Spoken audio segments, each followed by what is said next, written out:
Bonjour Thomas, on t'a vu cette année utiliser les produits IsoStar, en particulier un nouveau produit qui s'appelle Energy Shot. Est-ce que tu peux nous en dire plus sur ce produit?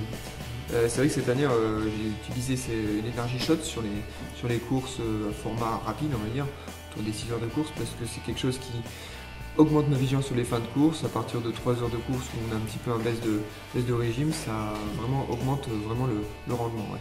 C'est un produit qui contient de la caféine. Par rapport à la vigilance, est-ce que tu recherches? Est-ce que tu connais la quantité de caféine contenue dans une dose? Dans une dose, c'est l'équivalent en fait de 2 cafés plus un gel. Donc ça a vraiment un gros effet d'un point de vue sucre et augmentation de la vigilance de par la caféine. Et quel est le protocole que tu as établi pour répartir ces différentes prises sur, par exemple, les 6h45 de course des Templiers? Pour ma part, moi je ne commence pas à prendre les shots trop tôt dans la course. En gros, à partir de 3 heures de course, après sur une épreuve de 6h30, je vais en prendre un tous les 45 minutes, 1 heure, je me limite à 3 pour une fin de course. Donc tu ne conseilles pas d'aller au-delà de la dose de 3 shots sur un événement? Non, au-delà de 3, après on rentre vraiment dans une autre façon de fonctionner avec la caféine. Et moi, c'est vraiment augmenter la vigilance sur une fin de course purement pareil. Très bien. Et on t'a vu associer le produit avec un autre produit de chez IsoStar, qui est les bicarbonates. Pourquoi cette association? C'est vrai que du coup, le conditionnement du shot convient bien avec ça, puisque du coup je me verse mon bicarbonate à l'intérieur, parce que ça augmente un apport en minéraux. Ça pallie un petit peu l'effet négatif de la caféine sur une fin de course, où on peut effectivement ressentir des crampes et une survenue de crampes avec la caféine. Donc l'associer avec le bicarbonate évite ça en tout cas.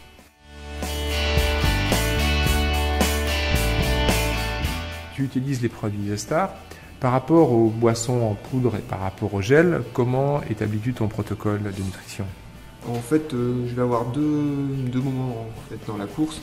Un moment où je vais utiliser principalement une boisson d'effort et un deuxième temps où je vais associer une prise de gel avec de l'eau. En général, comment se répartissent ces deux moments? Est-ce que c'est le milieu de course, le tiers de course? Est-ce que tu vas le plus loin possible avec les poudres? Non, j'évite d'aller le plus loin possible. J'évite en fait un écœurement, donc je vais alterner un moment poudre, un moment gel, quitte à revenir ensuite dans un troisième temps à un moment poudre.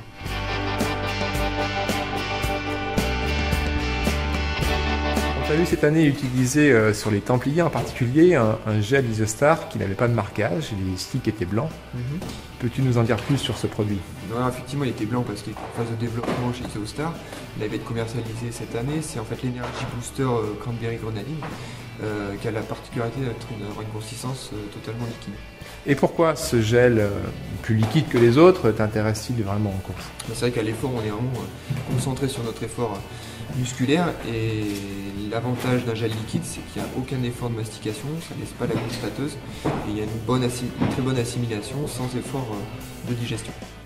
D'un point de vue assimilation, c'est toujours intéressant d'associer de l'eau entre guillemets à une prise de gel pour vraiment faciliter l'assimilation et ne pas éviter on va dire, un apport massif de glucides dans l'organisme.